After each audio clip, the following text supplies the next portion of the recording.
నమస్తే. కేంద్ర ప్రభుత్వం ప్రతిష్టాత్మకంగా తీసుకొని వచ్చిన అయోధ్య రామ మందిరానికి తెలంగాణ రాష్ట్రంలో ఉన్న కళాకారులకు అవకాశం ఇచ్చుకుంటూ వస్తూ ఉంది.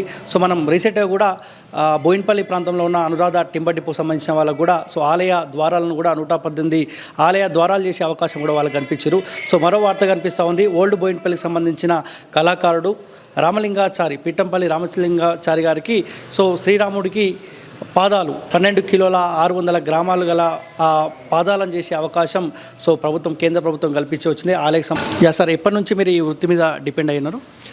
మేము 1983 నుంచి ఈ వృత్తిలో ఉన్నాం. మేము ఈ వృత్తి మాకు సెంట్రల్ గవర్నమెంట్ వాళ్ళ తరఫు నుంచి మాకు ట్రైనింగ్ ఇచ్చిండ్రు. నల్గొండ జిల్లా చింతపల్లి మండలం అంగడి కురుమపల్లి గ్రామంలో మాకు సెంట్రల్ గవర్నమెంట్ నుంచి జౌళి పరిశ్రమ శాఖ వాళ్ళ ద్వారా హస్తకళ శిక్షణ సంస్థ నుంచి మాకు ఈ వర్క్ మాకు ట్రైనింగ్ ఇచ్చిండ్రు. ఆ ఊర్లో కురుమపల్లి గ్రామంలో మేము ట్రైనింగ్ అయిన తర్వాత మళ్ళీ నెక్స్ట్ 1980 బెంగళూరులో మళ్ళీ దీనిపై ఉన్న వర్కులకు పనికి ఐఎంబోద్ వరకు మేము బెంగళూరులో regional design and technical development సెంటర్లో మేము ట్రైనింగ్ చేసినాము. దాని తర్వాత హైదరాబాద్కు వచ్చి ఇక్కడ మేము శ్రీమద్ విరాట్ కళా కుటీర్ అనేది ఓల్డ్ బోయినపల్లి అస్మాపేట బస్ స్టాప్లో మా షాప్ ఓపెన్ అయిందనమాట. అక్కడి నుంచి వర్క్ ఇక కంటిన్యూ హైదరాబాద్లో నడిచిపోతున్నాం. అది ఎన్ని సంవత్సరాల నుంచి మీరు ఈ వృత్తి మీద డిపెండ్ అయి ఉన్నారు సార్? దాదాపు మా షాపే 30 సంవత్సరాల షాపు. అంతకుముందుకు ఒక 6-7 సంవత్సరాలు అంటే దాదాపు ఒక 37-38 సంవత్సరాలు మాకు అనుభవం ఉంది మొదలు. అయోధ్య రామ మందిరం అనేది ఒక దేశానికి సంబంధించిన ఆలయాన్ని అక్కడ కడతా ఉన్నారు. తెలంగాణకి అవకాశం రావడాన్ని మీరు ఎట్లా చూస్తూ ఉన్నారు?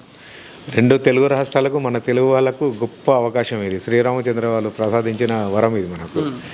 నేను చేసిన నాకే వరం అని కాదు, శ్రీరామచంద్ర వారు మనకు తెలుగు రాష్ట్రాల్లో మన తెలుగు ప్రజలకు ఇచ్చిన వరం ఇది, అవకాశం ఇది. అవకాశము అందులో నేను చేయటము, మా కళాకారులు చేయటము, మా కళాకారుల బృందం చేతుల మీద చేయటము చాలా అంటే చాలా అదృష్టంగా భావిస్తున్నాము. ఈ జన్మలో ఇది ఒకటి ఇంకా చాలు, ఇంకా ఇంతకంటే ఒక గొప్ప విషయం ఇంకోటి లేదు అనేది ఆలోచన, అది అభిప్రాయం. అది చాలామంది మీలాంటి కళాకారులు ఉంటారు కదా, మీకే ఎట్లా అవకాశం వచ్చింది? అంటే గతంలో ఏదైనా ఆలయాలకు ఇలాంటి పదాలు మీరు తయారు చేసినారా? నేను 2012లో యాదగిరిగుట్ట గర్భాలయంలో ఉన్న ఉత్సవమూర్తులు కానీ, మూల విరాట్ల కవచాలు కానీ, అక్కడ ఉన్న లోపల గర్భగుళ్ళు ఉన్న విగ్రహాలకు వర్క్ అంతా నేనే చేసినది. నెక్స్ట్ ఇంకోటి వచ్చేసి ఆ దేవాలయానికి పునర్నిర్మాణమైన అన్ని రోజుల వరకు కూడా నేను దానికి యాదాద్రి దేవాలయానికి డెవలప్మెంట్ అథారిటీ మెంబర్గా కూడా నేను పనిచేసిన దానికి. అట్లనే ఇంకా కొన్ని ముఖ్యమైన దేవాలయాలు ఉండేవి. మన బ్రహ్మంగారి మఠంలో ఈశ్వరీదేవి మఠం సమాధి పైన ఉన్న మండపం కానీ, తర్వాత ఏడుపాయల గుడి, వనదేవత గుడిది ధ్వజస్తంభాలు కానీ, అట్లా కొన్ని ముఖ్యమైన ప్రదేశాలలో ఉన్న ముఖ్యమైన దేవాలయాలకు మేము మా కళను అందజేయడం జరిగింది. అట్లనే ఇంకా హైదరాబాద్ లోకల్లో ఉన్న కొన్ని దేవాలయాల వాళ్ళు ట్రస్ట్ వాళ్ళు చూసినప్పుడు సరే పర్వాలేదు, వర్క్ మనకు ఒక్కరు వస్తుంది, ఒక కళాకారుడు మనకు పనికి చేయడానికి ఈజీగానే ఉంటాడు అనే ఆలోచనతోటి వాళ్ళు మా దగ్గరకు రావడం జరిగింది. అంటే ఎవరి త్రూలో వచ్చింది మీకు ఈ అవకాశం? ఇది అయోధ్య భాగ్యనగర్ సీతారామచంద్ర స్వామి ట్రస్ట్ అనేది ఒకటి హైదరాబాద్లో ఉన్నది. వాళ్ళు దాదాపు నాకు తెలిసిన కాడికి కోర్టు కేసు ఉన్నప్పటి నుంచే వాళ్ళది సేవా కార్యక్రమాలు నడుస్తున్నాయి అయోధ్యకు వాళ్ళకు. అందులో ప్రజలు కూడా చాలామంది పాల్గొంటారు వీళ్ళు చేసిన కార్యక్రమాలలో. వాళ్ళు మాకు ఆర్డర్ ఇచ్చారు. ఇది ఇదే డిజైన్ సేమ్ ఇక్కడ కనిపిస్తుంది. అదేనా ఒరిజినల్ మనం తయారు చేసిన ముఖ్యమైన పాదుకలు, ప్రధానమైన పాదుకలు అయోధ్యకి వెళ్ళిపోయినాయి. అవి మన ఆదివారం నాడు రాత్రి 9 గంటలకు వెళ్ళిపోయినాయి. ఆదివారం మొత్తం ప్రదర్శనకు ఉండే మా షాప్లో. పబ్లిక్ చాలా మంది, దాదాపు నాకు తెలిసిన కాడికి ఒక 5-6 వేల మంది వరకు చూసిండ్రది. దాని తర్వాత వచ్చేసి ఇక ఆ ప్రధానమైన పాదుకలు తయారు కావడానికి ముఖ్యమైన పాదుకలు మళ్ళీ ఇవి. అంటే ఇది మాస్టర్ పీస్ అంటారు దీన్ని. ఈ పీస్ను బట్టి అవి తయారు చేసినాం. దీన్ని బేస్ చేసుకొని అది తయారు చేసినారు. ఫస్ట్ ఇది బేస్ చేసుకొని దీన్ని బట్టి అవి తయారు చేసినాం. మీరంతా కళాకారులు ఎన్ని రోజులు కష్టపడ్డారు? మా కళాకారుల బృందం మా షాప్లో వచ్చేసి ఒక 6 మంది దాకా ఈ పని మీదనే ఉన్నాం మేము.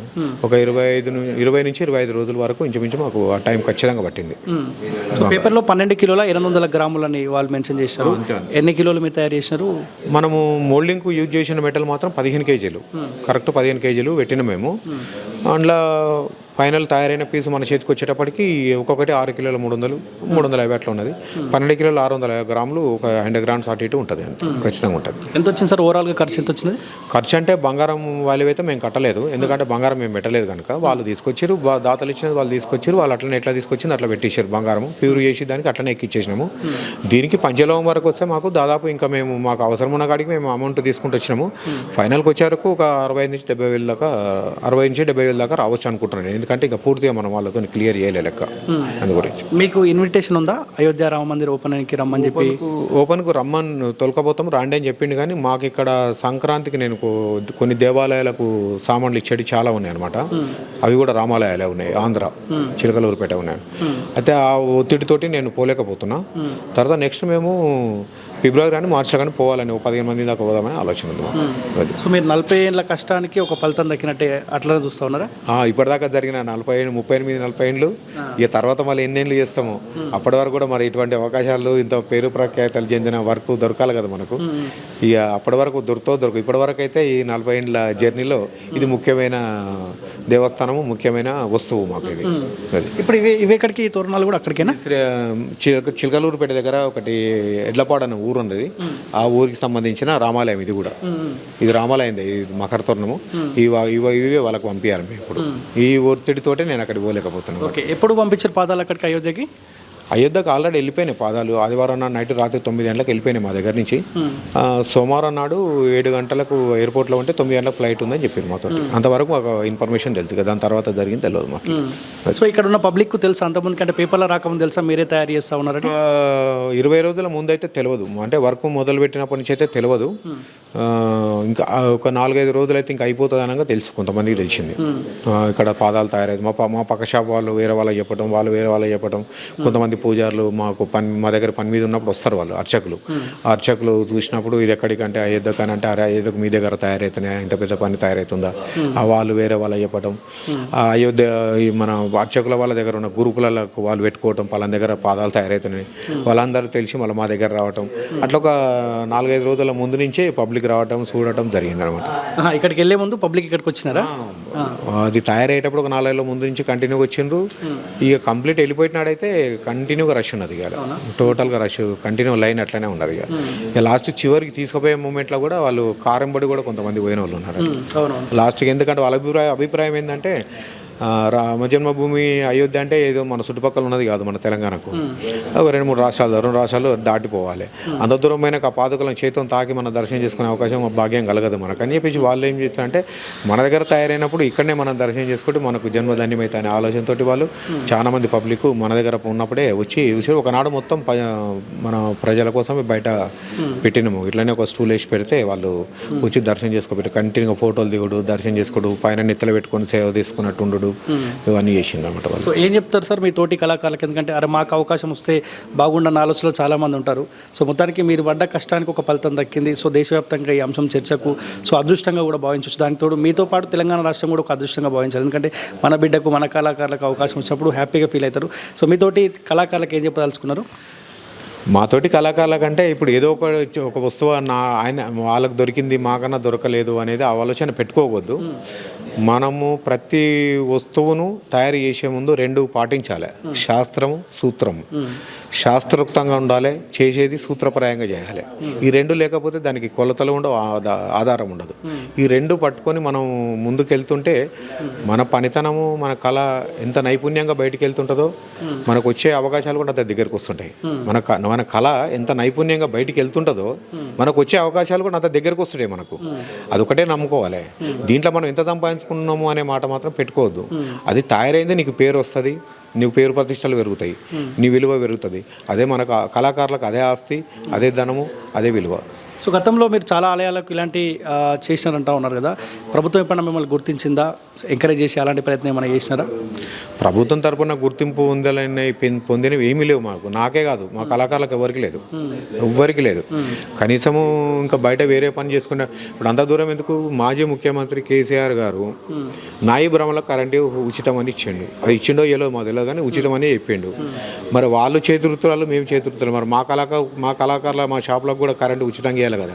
అటువంటివి కూడా మమ్మల్ని వెనకబడేసింది కానీ మమ్మల్ని ఎప్పుడు ముందుకు తీసుకురా. భారతదేశానికి ఒక పేరు ప్రత్యేకతలు పొందినాయి అంటే దేవాలయాలతోటి. ఆ దేవాలయాలు ఏంటంటే విశ్వకర్మ, విశ్వబ్రహ్మలు, కళా సృష్టి.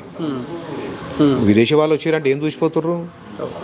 ఆలయాలు చూసిపోతారు. ఆ ఆలయాలు నిర్మించిన వాళ్ళు ఎవరు? విశ్వబ్రహ్మలు, విశ్వకర్మలు.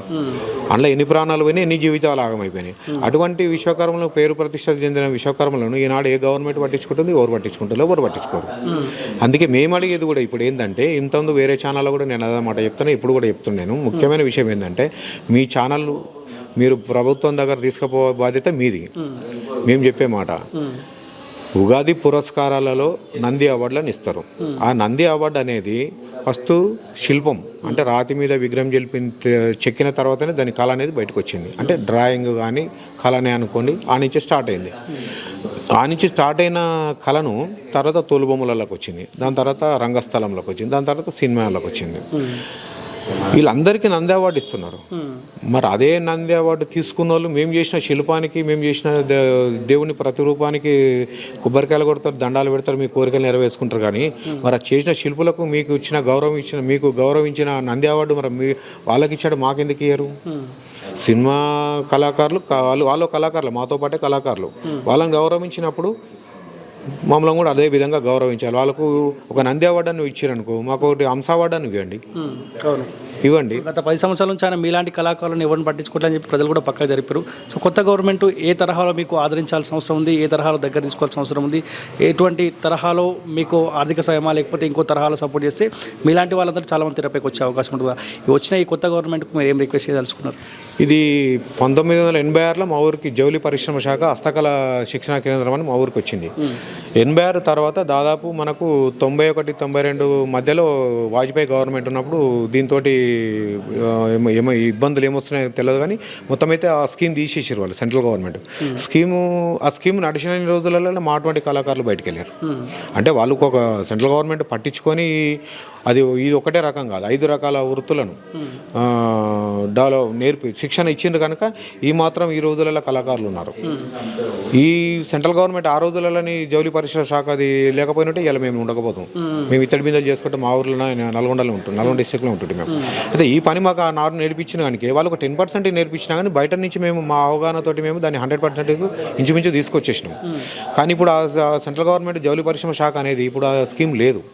లేనప్పుడు ఏమైందంటే ఇంకా కళాకారులు ఉత్పత్తి లేదు. ఉత్పత్తి అంటే మా దగ్గర నేర్చుకోనికి ఎవరు వస్తలేరు, పని నేర్చుకోనికే ట్రైనింగ్ పెట్టేసి మీరు గవర్నమెంట్ ఈ కళను నిలబెట్టాలి, దాన్ని కాపాడాలనుకుంటే మీరు అటువంటి training centre central government, state government పెట్టి మీరు చేయాల్సి వస్తుంది. తర్వాత ఈ వృత్తి గురించి మీరు కాపాడాలనుకుంటే మాత్రం తెలుగు రాష్ట్రాలలో ఉన్న ముఖ్యమంత్రులు జగన్మోహన్ రెడ్డి గారు కానీ మన రేవంత్ రెడ్డి గారు కానీ తప్పకుండా దీని గురించి శ్రద్ధ వహించి ఆలోచించి దీన్ని ఇప్పుడు మనకు తెలుగు యూనివర్సిటీ ఉన్నది. తెలుగు యూనివర్సిటీ అంటే దాని పేరేమో మార్చింది అనుకోండి. తెలుగు యూనివర్సిటీ వంటిది ఒక సెక్షన్ పెట్టండి. మా క్యాస్ట్ వాళ్ళే రావాలి, మా క్యాస్ట్ వాళ్ళే నేర్చుకోవాలని మేము అంటలేము. మొత్తం మీద ఎవరైనా ఒకరు కళాకారులు తయారు కావాలి. అందులో ఇటువంటి సెక్షన్ ఒకటి పెడితే వాళ్ళు నేర్చుకుంటే రేపు అన్నాడు సమాజానికి అక్కర వచ్చేటోళ్ళే కదా, వాళ్ళు బతుకుతారు, సమాజానికి అక్కర వస్తారు వాళ్ళు. ఇంకోటి అయితే కాదు కదా. అది నేను. Okay sir, thank you so much. మీకు ఇలాంటి అవకాశాలు ఇంకా రావాలని కూడా మనస్ఫూర్తిగా కోరుకుంటా ఉన్నా. ధన్యవాదాలు సార్, అందరికీ నమస్కారం. Thank you. సో ఇది అయోధ్య రాముడికి పాదాలు తయారు చేసిన రామలింగాచారి గారు చెప్తా ఉన్నారు. నాకు ఈ అవకాశం రావడాన్ని అదృష్టంగా భావిస్తూ ఉన్నా. సో గవర్నమెంట్ కూడా మాలాంటి కళాకారులను ఖచ్చితంగా ఎంకరేజ్ చేయాలి, ఆదుకోవాల్సిన బాధ్యత ఖచ్చితంగా ఉందని కూడా సో రామలింగాచారి గారు చెప్తా ఉన్నారు. చూస్తుండండి college TV. Thank you so much.